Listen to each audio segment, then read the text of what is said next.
এখানে আজকে আমি ভাজবো মোগলাইয়ের জন্য নিয়েছি ময়দা আর দিয়ে দিয়েছি সামান্য পরিমাণে একটু লবণ আর দিয়ে দিয়েছি সয়াবিন তেল দিয়ে ময়দাটাকে আমি ভালোভাবে মেখে নিয়েছি।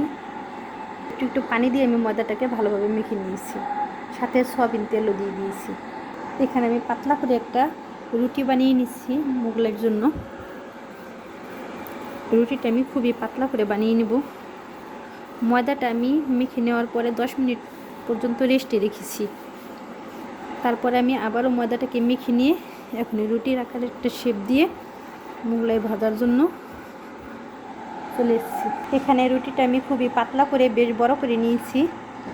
আর এখানে দিয়ে দিয়েছি ডিম, পেঁয়াজ, কাঁচামরিচ দিয়ে সুন্দরভাবে ব্যাটারটা তৈরি করে নিয়েছি ডিমের।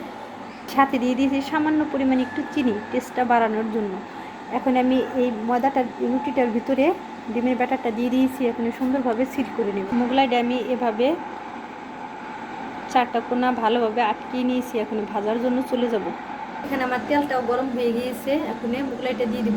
মোগলাইটা আমি দিয়ে দিয়েছি তেলের ভিতরে।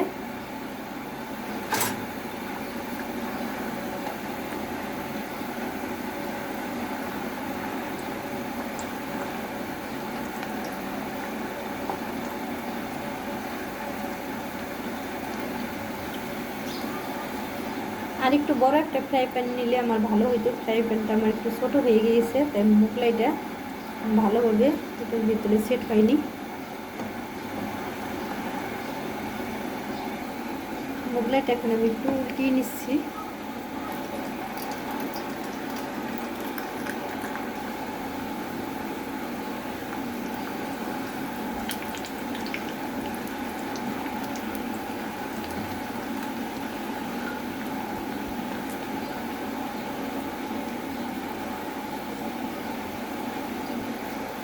অপর পিঠটিও আমি এভাবে লাল লাল করে ভেজে নিব। চুলার আঁচটি আমি মিডিয়ামে রেখেছি, বাড়িয়ে রাখা যাবে না, তাহলে উপরটা পুড়ে যাবে, ভেতরটা হবে না ভালোভাবে। মোগলাইটা আমার ভাজা হয়ে গেছে, এখন তুলে নিচ্ছি।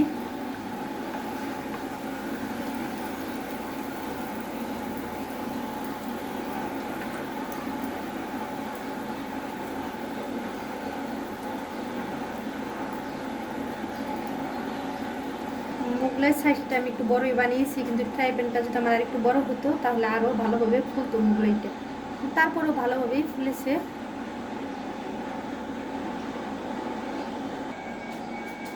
মোগলাইটা কিন্তু আমার ভালোভাবে মশমশা করে ফুলেছে।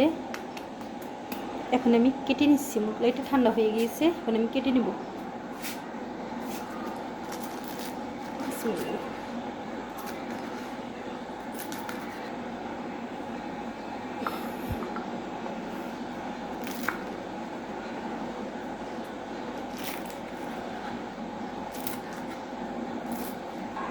মোগলাইয়ের ভেতরটা আমার এরকম হয়েছে। পেঁয়াজের পরিমাণটা আমি একটু বেশি দিয়েছি, কারণ পেঁয়াজটা আমার কাছে ভালো লাগে তাই।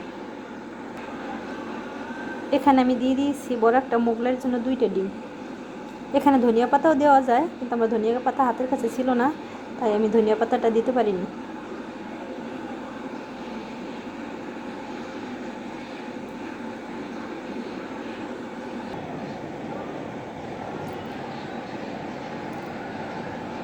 আমার চ্যানেলটা যদি ভালো লাগে তাহলে একটা সাবস্ক্রাইব করে দেবেন, লাইক করে দেবেন, যাতে পরবর্তী ভিডিওটা আমি আপনাদের কাছে পৌঁছে দিতে পারি।